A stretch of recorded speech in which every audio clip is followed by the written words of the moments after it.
বর্ষার শুরুতেই নদীবাঁধ ও sluice gate সহ রাস্তাঘাটের বেহাল দশায় বাড়ছে দুশ্চিন্তা। আবার কি ফিরবে সেই দুঃস্বপ্ন? 2022-এর ভয়াবহ বন্যার আতঙ্ক আজও তাড়া করছে গোটা শিলচরবাসীকে।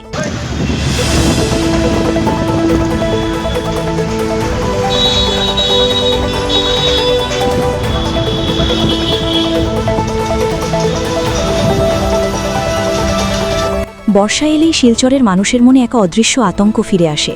আকাশে জমে ওঠা কালো মেঘ যেন শুধুই বৃষ্টির বার্তা নয়, বরং স্মরণ করিয়ে দেয় 2022 সালের সেই ভয়াবহ বন্যার কথা, যা আজও মানুষের মনে এক গভীর ক্ষত হয়ে রয়ে গেছে। 2022 সাল শুধু একটি বছর নয়, বরং শিলচর ও বরাক উপত্যকার মানুষের কাছে এক বিভীষিকাময় স্মৃতি। সেই সময় বেতুকান্দির বাঁধ ভেঙে জল ঢুকে পড়েছিল শহর ও গ্রামে। মুহূর্তের মধ্যে তলিয়ে গিয়েছিল ঘরবাড়ি, রাস্তাঘাট, বাজার, সবকিছু। লক্ষ লক্ষ মানুষ হয়ে পড়েছিলেন গৃহহীন। খাবার ছিল না, বিশুদ্ধ পানীয় জল ছিল না। এক ফোঁটা জলের জন্য মানুষকে ঘন্টার পর ঘন্টা অপেক্ষা করতে হয়েছে। শিশু থেকে বৃদ্ধ কেউই রেহাই পাননি সেই দুর্ভোগ থেকে। সেই বন্যা শুধু ভৌত ক্ষতি করেনি, ভেঙে দিয়েছিল মানুষের মানসিক শক্তিকেও। আজও সেই স্মৃতি মানুষকে তাড়া করে বেড়ায়। কিন্তু প্রশ্ন হলো, সেই অভিজ্ঞতা থেকে কি সত্যিই শিক্ষা নেওয়া হয়েছে? গত 4 বছর ধরে একাধিকবার নদীবাঁধ সংস্কারের আশ্বাস দিয়েছেন নেতামন্ত্রীরা। উন্নয়নের প্রতিশ্রুতি, পরিবর্তনের কথা সবই শোনা গেছে বারবার, কিন্তু বাস্তব চিত্র বলছে ভিন্ন কথা। আজও শিলচর শহর সংলগ্ন বিভিন্ন নদীবাঁধের অবস্থা অত্যন্ত শোচনীয়। অনেক জায়গায় সংস্কারের কাজ অসম্পূর্ণ, কোথাও বা শুরুই হয়নি। এরই মধ্যে গত 9 এপ্রিল সম্পন্ন হয়েছে অসম বিধানসভা নির্বাচন। আগামী 4 মে ভোট গণনা। কিন্তু নির্বাচনের উত্তাপের মধ্যেই সাধারণ মানুষের মনে একটাই প্রশ্ন ঘুরপাক খাচ্ছে: এই বর্ষায় কি আবার 2022 সালের মতো ভয়াবহ পরিস্থিতির সম্মুখীন হতে হবে? শুধু নদীবাঁধ নয়, শহরের রাস্তাঘাটের অবস্থাও অত্যন্ত করুণ। খানাখন্দে ভরা রাস্তা, জল জমে যাওয়ার সমস্যা, সব মিলিয়ে মানুষের দৈনন্দিন জীবন হয়ে উঠেছে চরম দুর্বিষহ। খুব সুন্দর প্রশ্ন করেছেন। এমএলএ মানে এমপি এর সরকার আছে। আসলে আমরা এখন একটা ভ্যাকুয়াম পিরিয়ডে চলছি। সোজা সবটা কথা। আমার এখন একটা সরকারও নেই, সরকার আছে কিন্তু এমএলএ নেই, এমপিও নেই। আসলে আমরা অপেক্ষা করছি 4 তারিখে 4 মেতে রেজাল্ট, অসম বিধানসভার রেজাল্ট ডিক্লেয়ার করা হবে। এই সময়ের সীমায় আমরা কি করছি? সবাই অপেক্ষা করছি। কিন্তু এই অপেক্ষাটা কি আজকের? দীর্ঘকালের। শিলচর শহর ভাসছে, অনেকেই জানেন। 22-এ মহাপ্লাবন, এটা আন্তর্জাতিক সংবাদ হয়েছে, আপনারাই করেছেন। একদিকে বন্যার আশঙ্কা, অন্যদিকে চলাচলের দুর্ভোগ। এই দুয়ের মাঝে পড়ে সাধারণ মানুষ আজ অসহায়। এখন দেখার বিষয়, নির্বাচনের ফলাফল ঘোষণার পর নতুন সরকার বা বর্তমান প্রশাসন কতটা গুরুত্ব দিয়ে এই সমস্যাগুলো সমাধানে এগিয়ে আসে। নদীবাঁধের সংস্কার, রাস্তাঘাটের উন্নয়ন, এসব কি আবার শুধুই প্রতিশ্রুতির মধ্যে সীমাবদ্ধ থাকবে, নাকি বাস্তবে তার প্রতিফলন দেখা যাবে?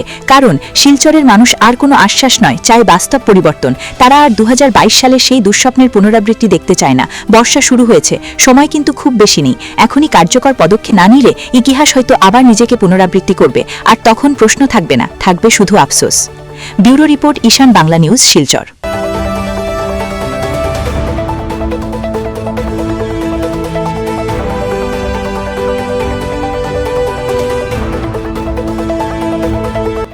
এবং বলছেন যে এখন আমরা অভিভাবকহীন। একদম সত্যি, আমরা অভিভাবকহীন।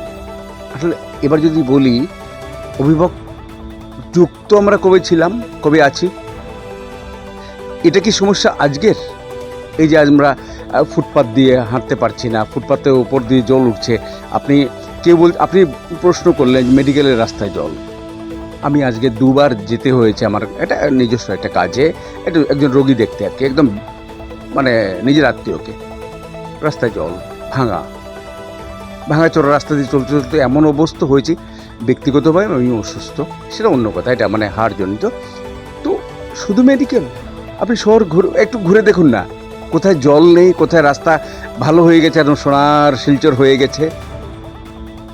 47-এর স্বপ্ন অন্য। আপাতত শহরগুলোকে সুন্দর হোক না, করা হোক। শহরগুলো এরকম হচ্ছে কেন হচ্ছে?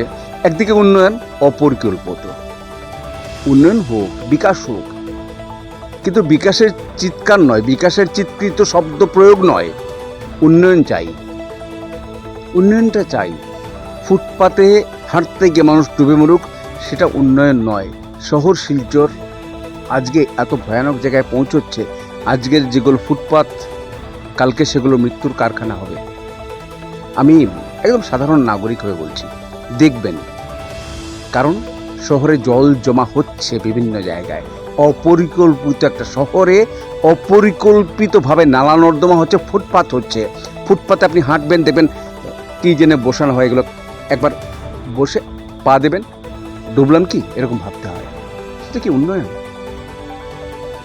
রক্ষা করুন, মানুষকে বাঁচান, এটা হচ্ছে মূল শর্ত। উন্নয়নের প্রথম শর্ত হচ্ছে মানুষ। আগে মানুষ বাঁচুক, সভ্যতা বাঁচুক, সভ্যতার সঙ্গে বিকাশ আসবে অটোমেটিক্যালি, একদম।